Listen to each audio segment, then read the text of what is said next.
I'm Catherine Schneider, and it's my privilege to wake you up.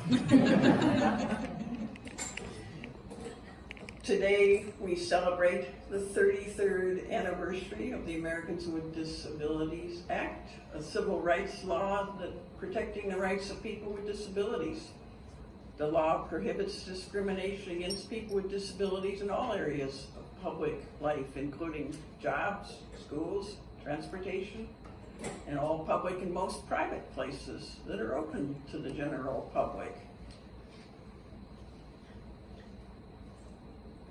The law can mandate that a facility be accessible and that interpreters and captioners be provided, but it's people like you who make the accommodations. It takes all of us to do the work of welcome and inclusion for all of us. Today, we have a panel of experts, people with disabilities who will share short readings about their lives, disabilities included.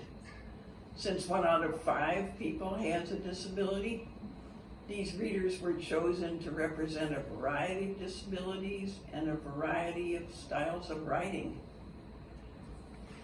Thanks to all of our sponsors, especially the UW-Eau Claire Foundation, for making this a truly inclusive event. And thanks to each of you for coming to listen and to celebrate the ADA with us. People write to educate, to entertain, to unravel the knots inside themselves and make sense of their experience, and to advocate. If you want more, try. There are lots of books of disability narratives, disability visibility, In Between Spaces, a queer disability anthology, About Us, Beauty is a Verb, Disabilities Are Not Your Metaphors, poetry anthology, Firsts, and on and on. It's a thing nowadays. All 5 of us will read selections. You may clap in between, but please hold questions and comments for afterwards when we don't have the captioner on duty.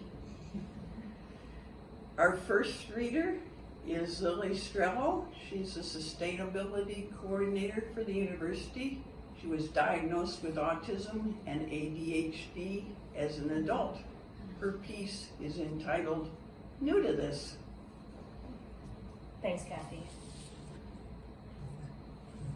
I am new to this, so please forgive any misspeaking I do. I was diagnosed with autism and ADHD, along with a math learning disorder and anxiety a year and a half ago at age 25. Out of all of that, folks tend to be most unfamiliar with autism, which I experience as the inability to efficiently sort and process sensory input. This makes my days far more exhausting than non-disabled and neurotypical individuals. I'm more prone to meltdowns and shutdowns due to this constant overwhelm. My brother is also autistic with ADHD. Unlike me, he was diagnosed at age 7. And I think about that a lot. It feels very unfair that I was not given any tools to manage these disabilities growing up. It would have been more unfair to be misdiagnosed or told that I have no neurodivergent traits at all, however. That was a real possibility for young women 15 years ago, and it's still a concern for anyone who does not present as a man with stereotypically masculine autistic traits.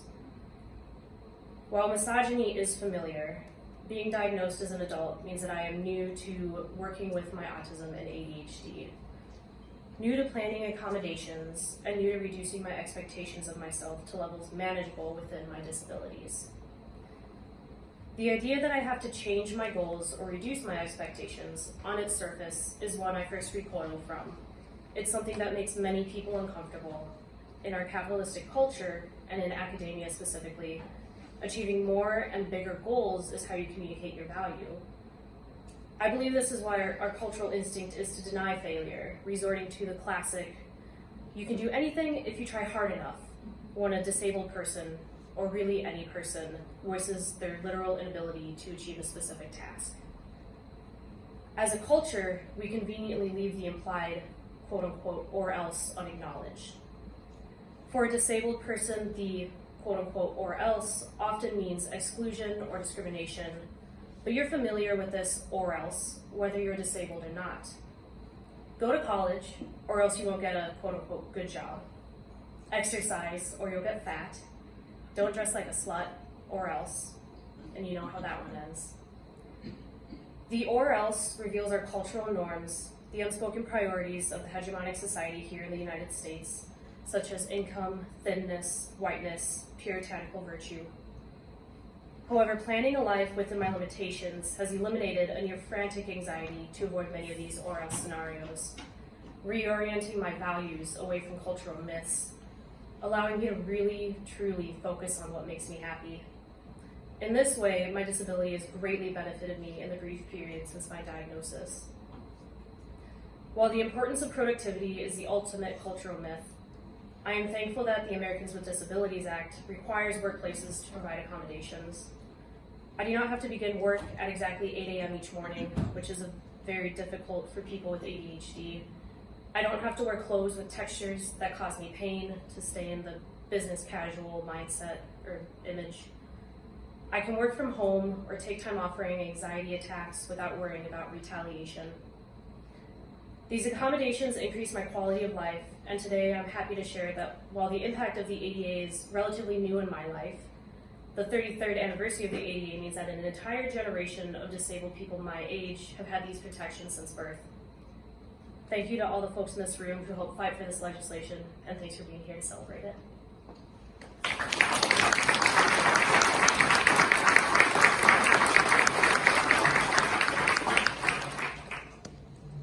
The speaker's back in front of you.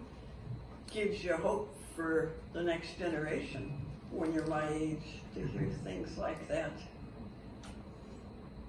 Catherine Paulson is a 6.5-year survivor of a traumatic brain injury.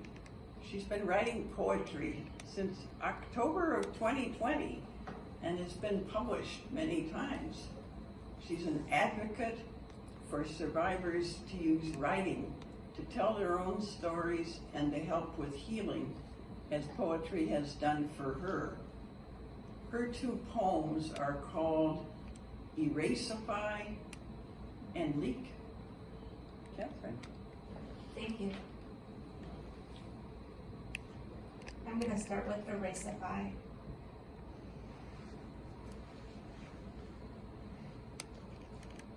"1,690 days ago, I didn't realize immediately the depth of my losses, how my mind would erasify my life.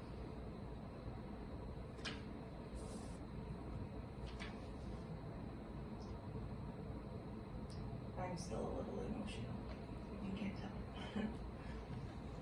This is Leak.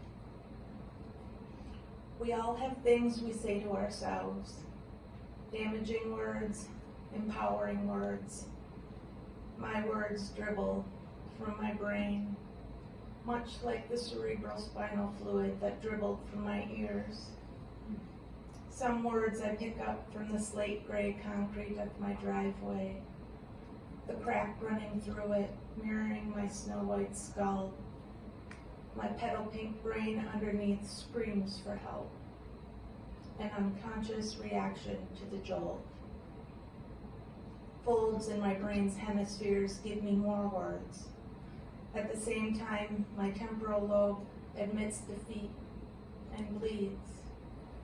Words and gore leak into my brain's breathing space. They tell me I am a survivor, but in the same breath, tell me I am damaged, never to be the same.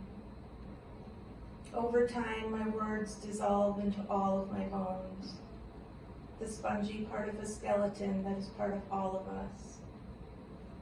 Words seep into my scarlet marrow, fall from my ruby red lips. They say to me, "You are not what has happened to you. You are what you became while you healed. Thank you.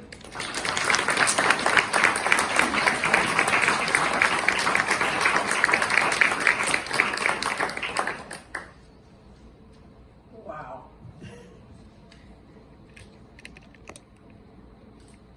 Nora Erskindry is an associate professor of nursing at the university, teaching in public health and family nursing since 2005.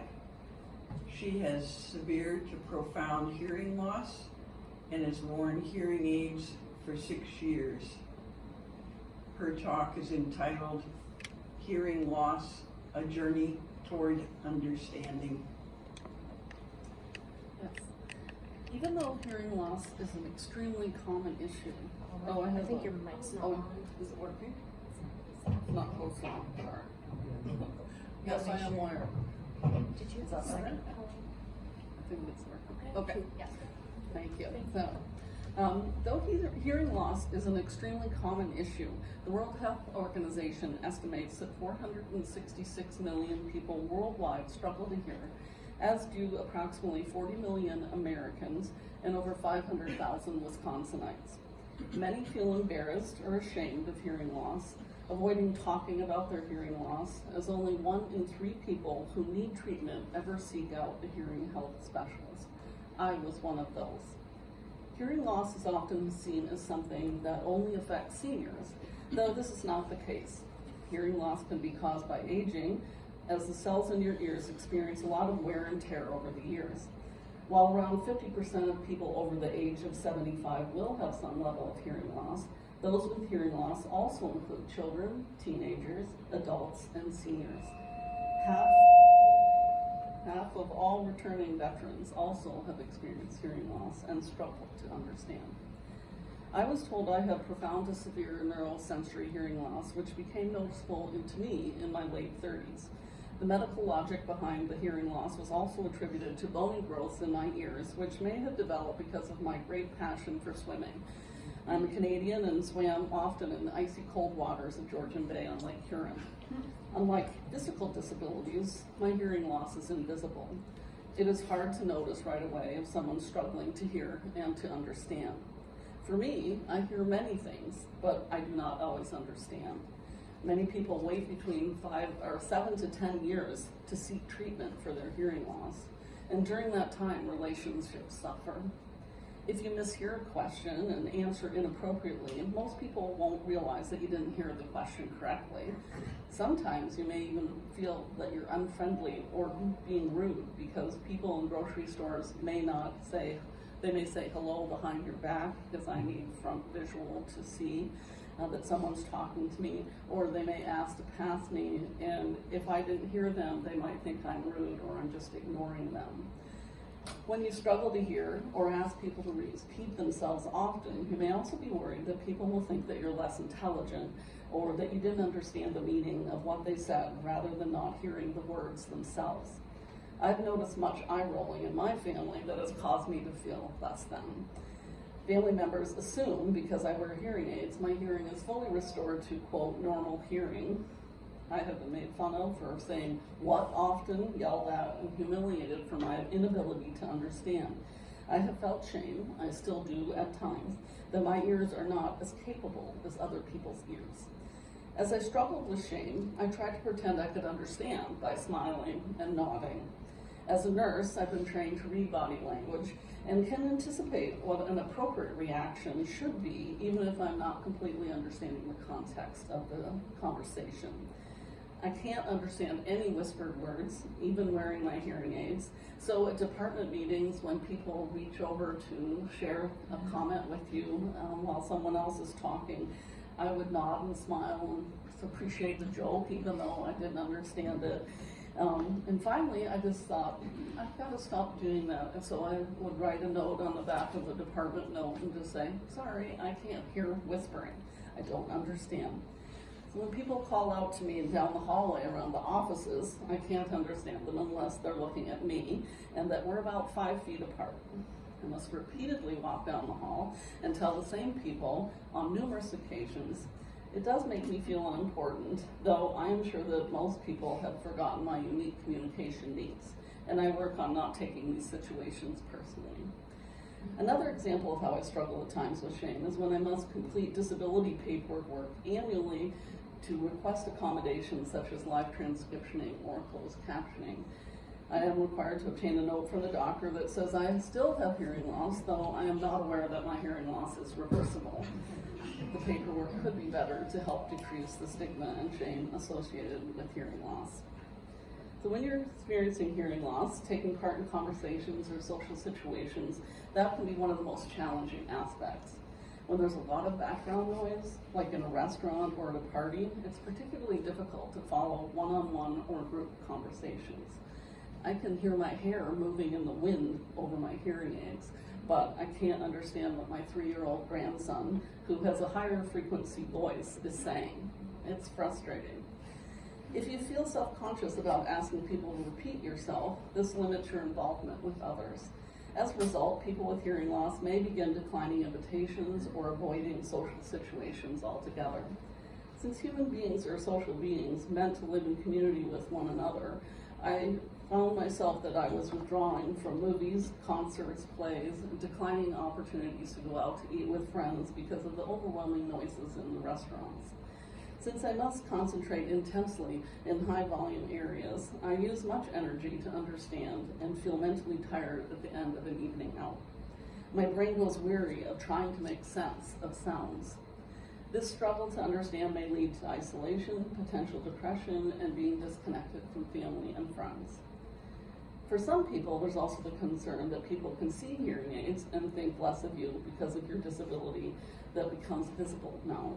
This was a concern for me, but I picked gray, and I probably can't see them, but I picked gray to match the color of my hair.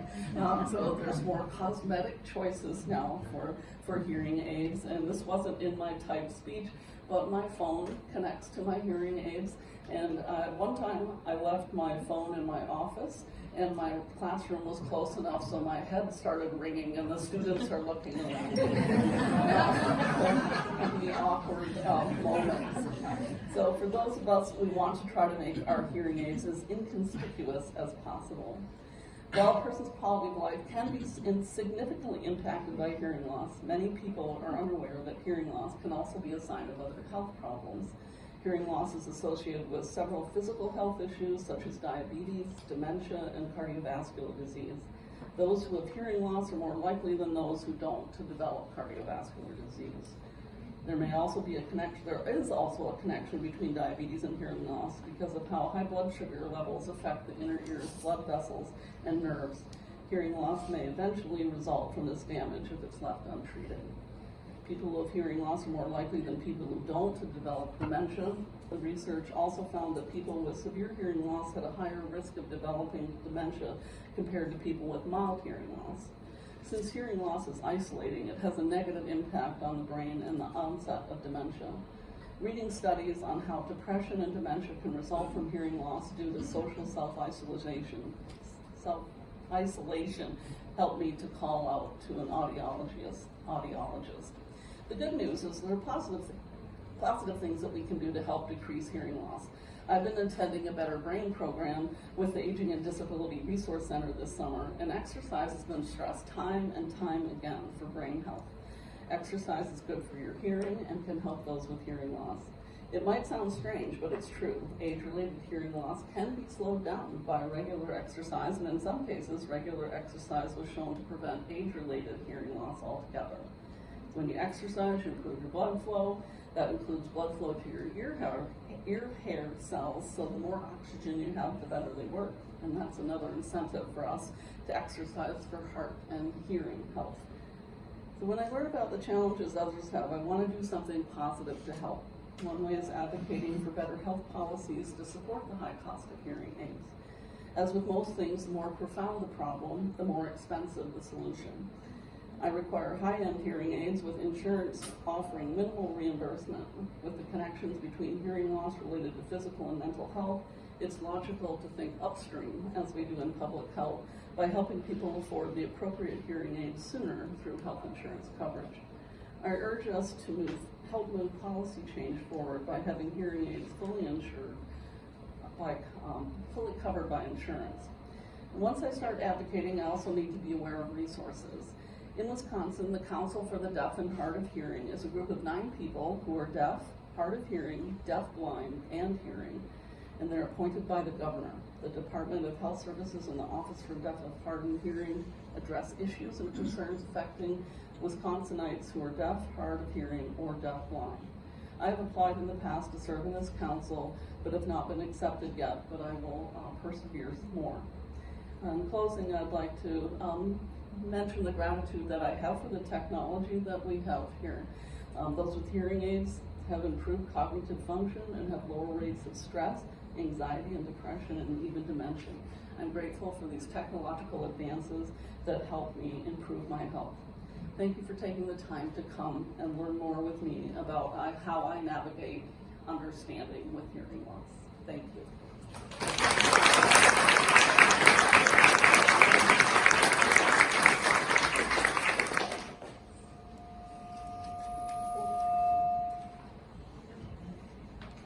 What a good advocate. Yes. Audrey Nelson has lived with a brain injury for 41 years. She operated a business that provided residential care for individuals with brain injury for 27 years. She sold that business last year and is now the executive director of the Brain Injury Alliance of Wisconsin, which has an office at UW-Eau Claire. She will read 2 poems, Don't Listen to My Laughter and My Gettysburg. Thank you, Kathy. Just so you know, Don't Listen to My Laughter was written pretty close to after my injury, with probably about a month or so after my injury, and this is kind of how I felt. Don't listen to my laughter. It only hurts too much to cry. I say that I am all right and everything is fine. Ignore my words. Listen to my eyes. You will see dreams that have vanished, lost hope of their return. I used to take for granted what I now must leave behind. It isn't a matter of God, why me? For I don't see myself as undeserving or better than anyone else. It's realizing what has been thought of for so long is now to be shut away. Finding new open doors is not as easy as people say, for they are often as hard to enter as they were to have shut. The next poem is My Gettysburg, which I wrote really in many years later as a way to say thank you and to express my gratitude for all the people with brain injury and those who have helped them that have gone before me. My Gettysburg. After speaking at a conference in Pennsylvania, 2 friends and I toured the sites of an area ending up in Gettysburg. We had presented on empowerment of people with brain injuries, how to reclaim one's lost voice, to assess the barriers to living one's choices, ways to gain more freedom, to be heard. As I looked out over the fields dappled with spots of white, each stone representing a soul who was part of the fight for freedom.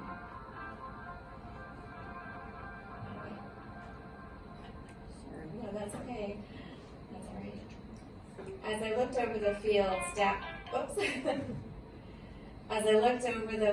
dappled with spots of white, each stone representing a soul who was part of the fight for freedom of people they would never know.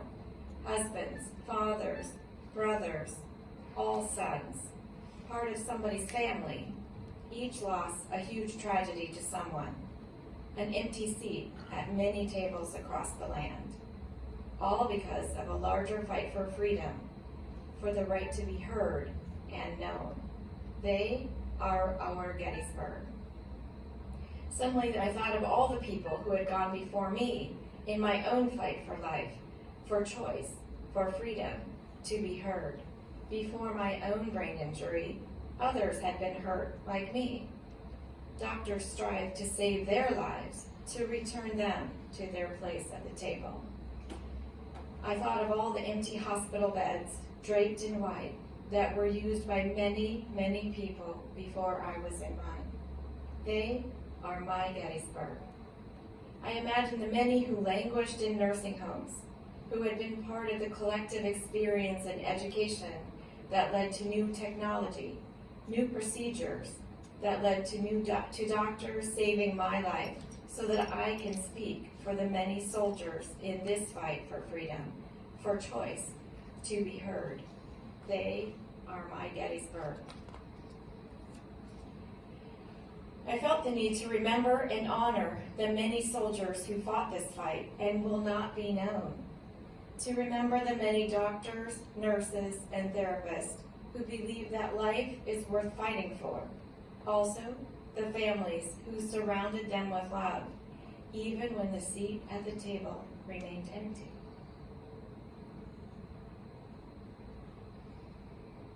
They are my Gettysburg.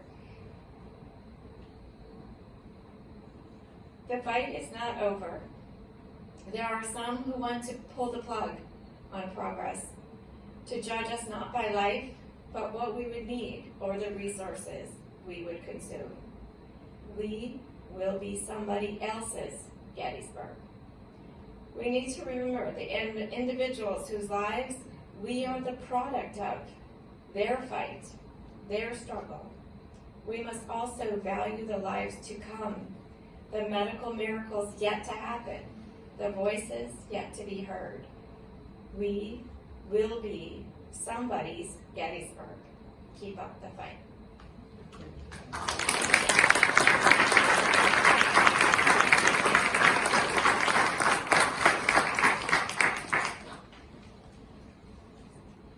Wow, again. Kathy, I think we had one more poll. Nope. Oh, we didn't? Okay, sorry. I got confused. Just making sure no one was missed. No, I think last but not least, or last but least, you get to decide. I'm a retired clinical psychologist, an author, and a disability advocate. Blind from birth, I'll be reading my piece entitled Never Alone, and it kind of explains why the dog bone shaped cookies, which some of you wondered whether they were for humans or dogs. They are indeed for humans. Never Alone, 50 years of working with seeing eye dogs. After over 50 years of working with seeing eye dogs, my self-image includes 4 legs and a tail. Most people who've not met one of these noble creatures personally have some of the following stereotypes. They're all German shepherds, they wouldn't chase a cat if one danced a tango in front of them, and when not in use, they lie in the corner like a doorstop. The realities are so much more interesting. Those of us who've had the privilege of going to one of the 14 guide dog schools in the United States or Canada have had the opportunity to work with another intelligent being to accomplish the goal of finding our way around in a complex world. For a guide dog to work confidently and competently in many situations, it needs an enriched puppyhood and 3 or more months of training at a guide dog school.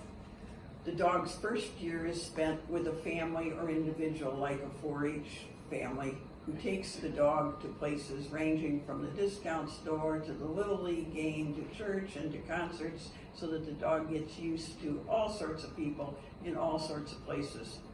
Also in the first year, the dog learns basic obedience. After this year of home life, it's time for the tearful goodbyes and for the dog to go on to training. Depending on the school, the puppy raiser may or may not meet the blind person who gets trained with that dog. When I decided to get my first dog, I was finishing my PhD at Purdue and realized that my internship and future jobs might be in big cities. A dog would make me feel more secure, even though I'd used a cane successfully for 12 years. However, on the first day of training, when we went down a quiet street in Morristown, and my dog Cindy slammed me into a tree, I began to wonder. After doing this, she turned around to look at the trainer following behind us to see if she had gotten rid of me and could go back to him. She'd worked for and adored him for 3 months. Who was this strange woman at the other end of the harness who clearly knew nothing about dogs? But things got better, and by the end of the 26-day training period at the Seeing Eye School, I left with my first Labrador, fully convinced that we could walk on water, at least in the winter. Some of the lessons she taught me are as clear today as the day they happened. One day we were walking to work in the hot summer sun in Arkansas, even warmer than today. The temperature and the humidity were both in the 90s. As we crossed a field, Cindy began to walk slower and slower. Being a northerner by birth, I did not intend to slow my pace. Cindy, hurry up, I growled. Come on, let's go, hurry up. As the pitch of my voice rose, her pace slowed. We neared the middle of the field and Cindy stopped. Then she did the unthinkable. She sat down. I fumed. As sweat rolled off me like a river, I berated her. What kind of a seeing eye dog was she to go on a sit-down strike? Still, she sat stolidly on the ground. Finally, it began to dawn on me that I was going to have to do something different. After all, I couldn't carry or lead her. I said ever so sweetly, Cindy, you must be hot. Her intelligent head cocked to one side in interest. I suggested kindly that she get up and we could ease on over to work where it was air conditioned. She did. This incident started me thinking, if it worked to be nice and affirming to an animal, maybe it would work with people too. Not being a real quick learner sometimes, it was years before I learned to be affirming with myself. So, Cindy and I walked through 8 years of life together. She snored through many fine lectures of mine and walked regally past pastry carts in fine restaurants with my parents and me. When Cindy began to slow down, I went to the vet to see what was wrong. After a thorough exam, the vet said nothing was wrong with her but old age. I could either slow down or retire her. I was devastated. Of course, I knew dogs didn't live as long as people, but Cindy was my best friend. My eyes and my transportation rolled into one gorgeous yellow lab body. As I worried and prayed about the decision, I began to stutter for the first time in my life. I could imagine Cindy resting serenely on a patio in the sun, but how was this going to happen? When some friends in Arkansas agreed to retire Cindy at their home, complete with a patio and chicken added to her dog food, my prayers were answered. I called Seeing Eye with a catch in my voice and asked to be put on the waiting list for one of the popular summer classes. Then I arranged my flights from Iowa to Arkansas, where I dropped her off, and then on the next day to Newark to train with a new Seeing Eye dog. As I flew to Newark without Cindy, I felt naked, without that warm and loving presence at my left side. I knew she would be eased into the retirement lifestyle by a loving couple who would treat her like a queen. Later they said the first day she wandered around like a lost soul, but after that she enjoyed the slower pace and less demanding job of being a house dog.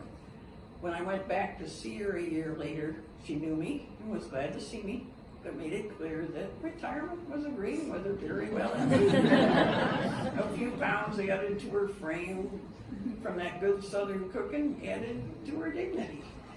Meanwhile, I was at the Seeing Eye School getting matched and trained with Beth. I found out that no two dogs are alike, just as no two people are. Beth's love of life bounced out of her in waves. She started a fight under the dining table at the school when one donut crumb hit the floor where 8 dogs were lying quietly.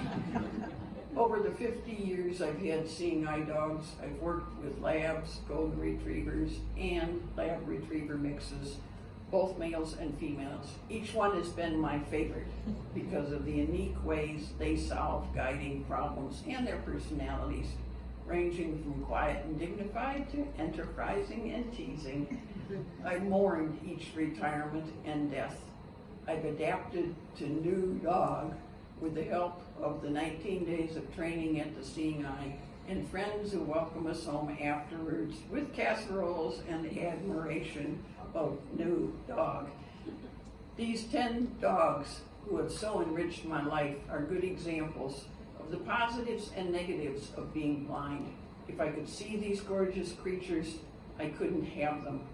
If the puppy raisers, trainers, and volunteers who contribute to the guide dog schools were not there, I would not be able to walk confidently into that next situation with a guide dog beside me. It costs about $50,000 to put a dog-human team on the street, and no government money is involved. I am truly never alone, not just because I have 6 legs and a tail, but because of all the people who have made it possible. To honor these 10 noble creatures who have enriched my life so much, I've contributed enough to the Seeing Eye to be able to name a pup. It will be named Edston in honor of my first guide dog instructor, Ed Oathout, and my first cane travel teacher, Stan Saturko. Both men taught me to travel independently with confidence. That's Edston, I assume, on this day, with all the oohing and eyeing. So thank you for coming today to celebrate the anniversary of the ADA, and all of us will be sticking around a little bit. If you have questions or comments, please do so, and make those cookies disappear.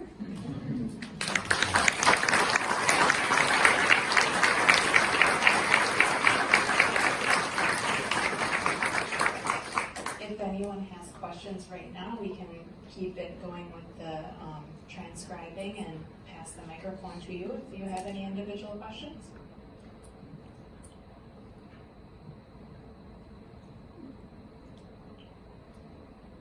I think they're just ready to eat cookies and then go. Yes. I just wanted to say that Katie and I both have poems in this book called I Don't Think I Did This Right, and it's from our poetry group that meets every Thursday, hosted here at the university through the CSD program with Jerry Hefner. And anyway, we have a few of these books. They're $10 a piece, and our second book is coming out in August. Just so you know. Thank you for mentioning that. I do have a magnet for each of you. Thank you. And what the magnet says is, whatever you are, be a good one. And it's a quote by Abraham Lincoln. Thank you.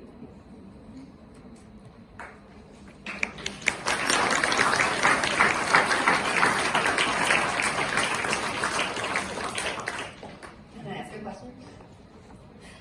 This is Sarah at the podium, pulling up Edston's photo, making sure that the captioning service works well. I have a question that I will pose to each of you if you are interested in answering it. And that question is, what do you wish that you could tell people? I've been counting, I counted 104 in this room. What do you wish you could tell people, or that people could just know, so that in the moment you didn't have to use your energy to advocate for yourself, or so that you didn't have to be the one who was, just kind of like swallowing big and, thinking like, oh, like this one more time that I have to deal with. And I imagine that might be different for each of you. But hold nothing back. I'll go first while others contemplate and think better thoughts. I would say, I would ask people to run toward me, not away from me. I think a lot of times people tend to avoid, not unkindly, but they don't want to do the wrong thing, say the wrong thing. But if you don't say anything, unless you had garlic for lunch, I don't know you're there.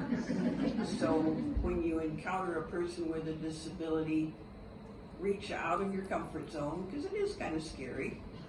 New people are scary anyway. So reach out and say hi. And say who you are, because I'm not the world's expert in recognizing voices. So say who you are, reach out. Thanks, Kathy. Next. I'll go to the other end of the table. I'm involved in a brain injury group, and one of our members, Terry, has a saying, and have you reached your 4 o'clock yet? It means that basically you can be done at your limit. It doesn't matter if it's 9 in the morning, it doesn't matter if it's 10 at night. You literally cannot do anything else or be productive or even want to look at a person anymore. My group of support and friends and family and my husband have gotten good at learning when it's my 4 o'clock. Some more than others, but when I say it's my 4 o'clock, they know to just leave me alone. I'm not saying that I run around screaming it's my 4 o'clock to everyone, because y'all won't understand that, but just recognize, I think there's other signs that we all give, the blank stares, the looks, I call it swirling when I can't focus on anything. And if you look at me, I don't look disabled. I don't like to focus on that. It's a part of me, but I still work. I still do things. I still am a productive human being. That doesn't make us any less of a person. There's such a stigma attached to disability. And poetry, which I basically just discovered 3 years ago, has really helped me. So don't shun problems that other people have. Be open to solutions that might be not so, what's the word I want to use? The doctor says you do it, and so you do it. Well, no doctor told me to write poetry, but I wouldn't be here today if I didn't have poetry, so that's all. Thanks.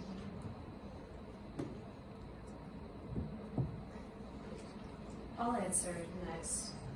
Let me move this a little bit. There's a lot I could say. I think when people think of autistic people, stereotypically, I think a lot of people think of a white male who may or may not be able to communicate well, who may or may not have really high support needs. And autism is different for every person that has it. It's a developmental disorder, but for me, it didn't come with a intellectual disability in that sense. And everyone with autism has different sensory and feedback, sensory processing challenges that differ. When I was a kid, I loved being in loud spaces, and now I can't stand it, and it changes over time as well. And with ADHD, I think it's very similar. I think a lot of people think of a young boy who's running around a room, maybe a classroom, but ADHD is just as disabling as other disabilities, even though it's sort of been caught in pop culture as, I don't even know how to explain it, but it's so much more well known in pop culture, but it's only a stereotype that's known, and it can also be really debilitating.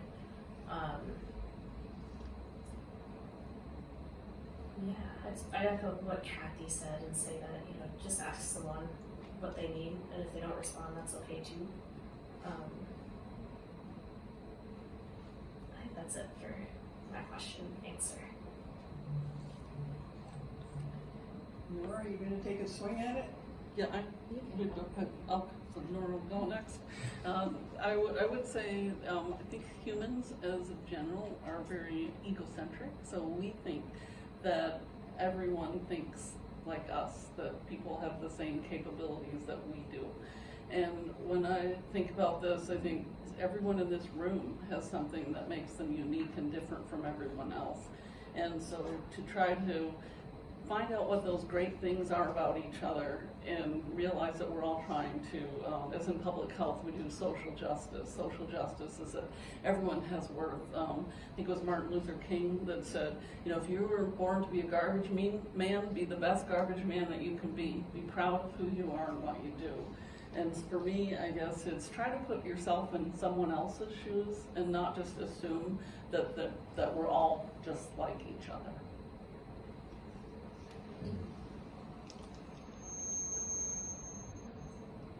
I just want to say, and this is the Americans with Disabilities Act anniversary, and I think, like everyone is saying, we are all different, our experiences are all different, and there are people amongst us in this audience that struggle with their own issues, whether they're mental health issues, whether they're physical ailments, or all of that kind of stuff, and I just realized that, I just hope people realize this is really an opportunity to love each other regardless of what's going on, and regardless of what cross you bear or what burden you have, because a lot of the things that we struggle with, like in our poetry, our burden makes our poetry so real and so poignant and beautiful at the same time. The struggle is real, the struggle is beautiful, the struggle is all of us together, and I think that's what makes this worth celebrating, that we're not hiding in closets anymore, and we're not hiding in houses and not getting out and working amongst everyone else. I mean, that's what the Americans with Disabilities Act really does for everyone. So, thank you.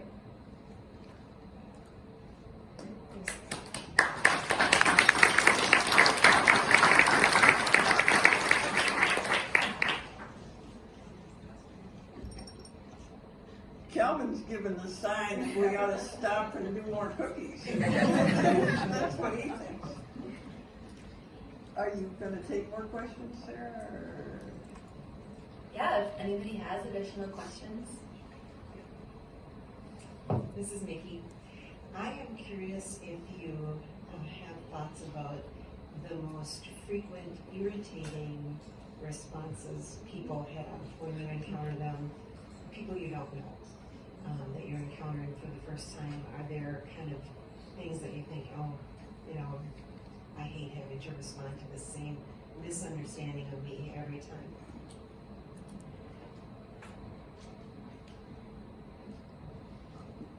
I can go first if folks don't mind. I'll move this back towards me. I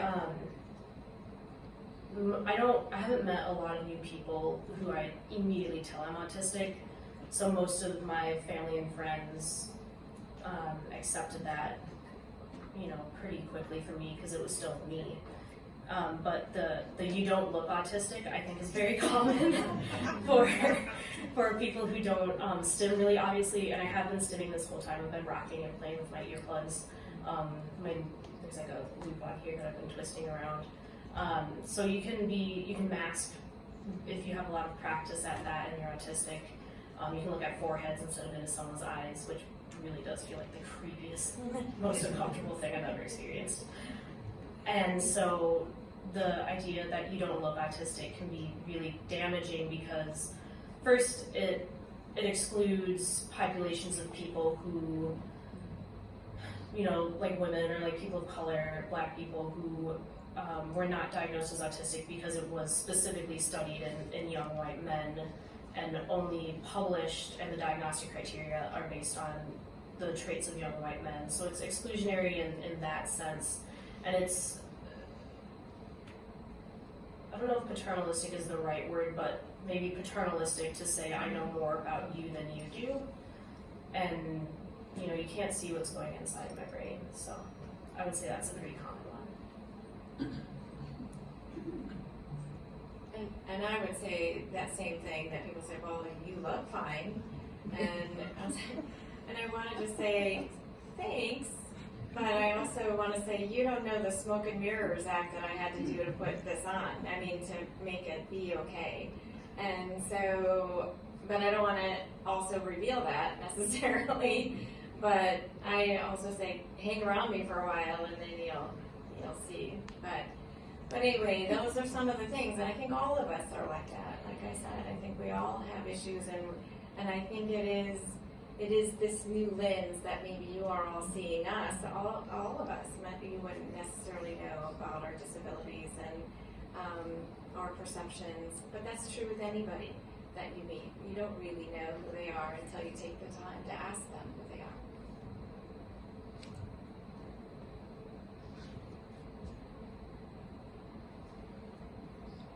I'll take it from a different angle. When people say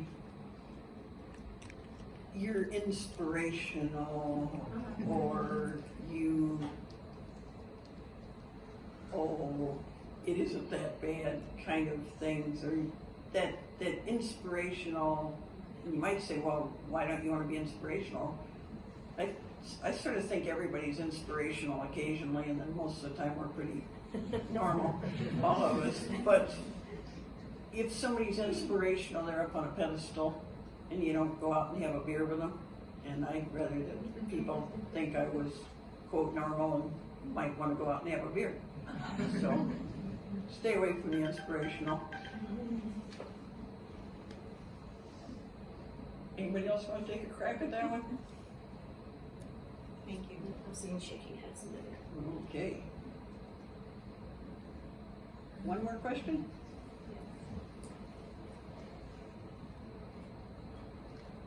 Well, first of all, thank you for your presentations. I certainly appreciate that. Gives us a certain different perspective. But my question is, handicap parking, applicable to you or not? And if not, why not?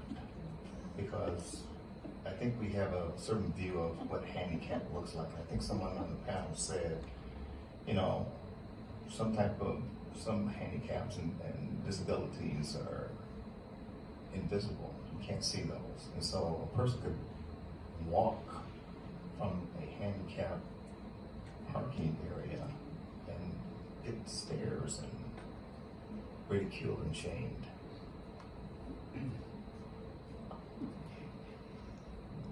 Well, I'll take handicap parking. I wish I did. And I wish I had a car to go with it, and a driver. And Calvin would like a red Jeep. But I don't have handicap parking, and in the middle of the winter when it's 30 below, I cultivate friends that do. I have, for me, the hearing loss, I'm very able-bodied. I think that it depends on your definition. People can have a range of different diagnoses and still consider themselves fairly healthy. And so I don't feel that I should qualify for handicap parking. Although my mom, who's 85, she can walk just fine, but she really appreciates having handicap parking. And Kathy, I have to say, well, Tesla being developed, that maybe Calvin's going to be able to drive for me. I don't trust computers that much.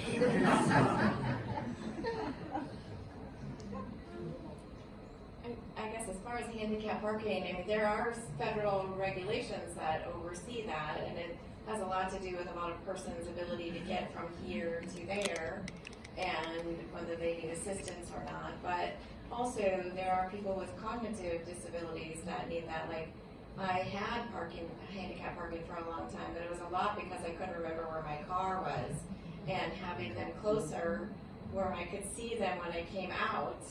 That's an accommodation that is amazing. So, I mean, and it helps me a lot not be anxious about remembering where my car is. So, yeah, anyway. So there's a lot of reasons. I can answer. I do not use handicap parking because I don't have pain or disability in moving my body most days, and I do not have trouble finding my car most days.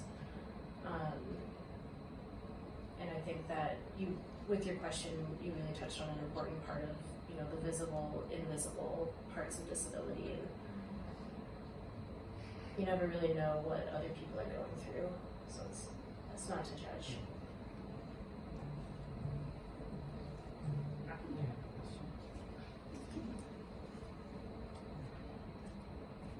If you were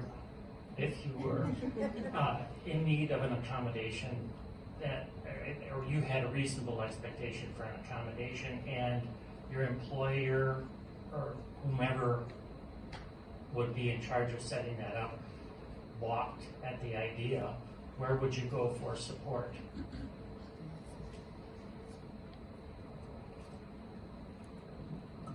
I can start with this one.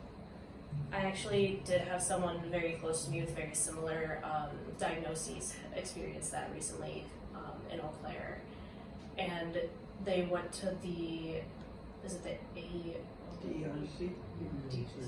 Yeah. The I think it was the EEOC. I can't remember the letters. They oversee the ADA. Yes, that sounds correct. So they had an appointment. There's like a 6-month waiting list, and then they were out of town, did not have access to the internet when their appointment was supposed to happen, and then because I think it's because there's so much they have to do when this person didn't respond that they were out of town and didn't have internet, the appointment got canceled after waiting 6 months for it. And so in some ways the ADA implementation needs a lot of improvement. I think unconscious bias plays a very, very large role in implementation.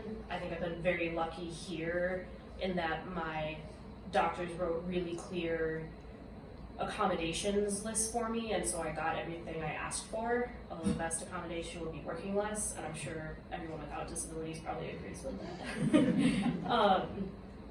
And so I've seen that go not well, I would say. And I don't know if my friend who had this happen to knows what type of lawyer to contact, or if they have a case and it's worth contacting someone.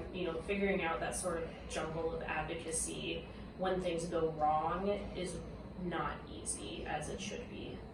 ADRC is what you're, Okay. right? It's ADRC is what you're talking, is that She was talking about the EEOC. The EEOC. Which is the federal umbrella. Okay.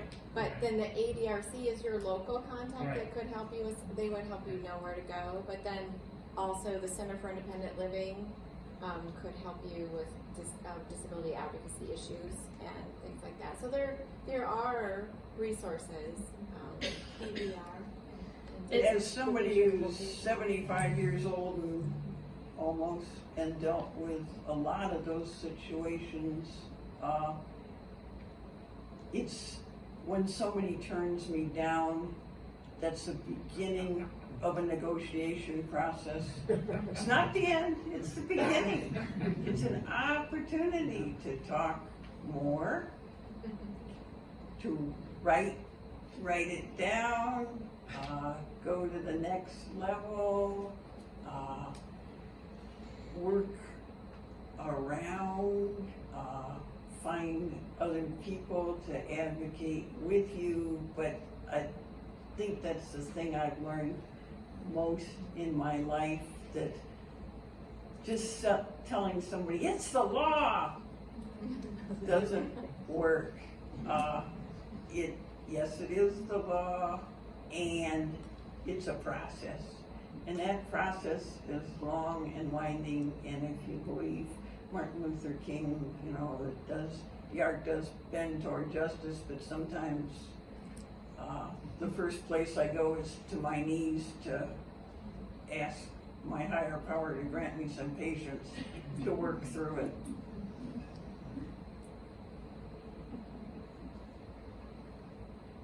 Did anyone else?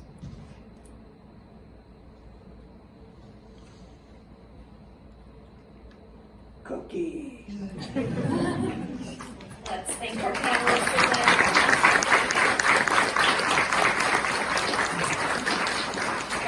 Anyone signed up as an employee of UW-Eau Claire, there is a sign-in sheet in the back to get credit for this event if you did register for it. So feel free to sign that on your way out and grab an extra cookie. Thank you everyone for coming.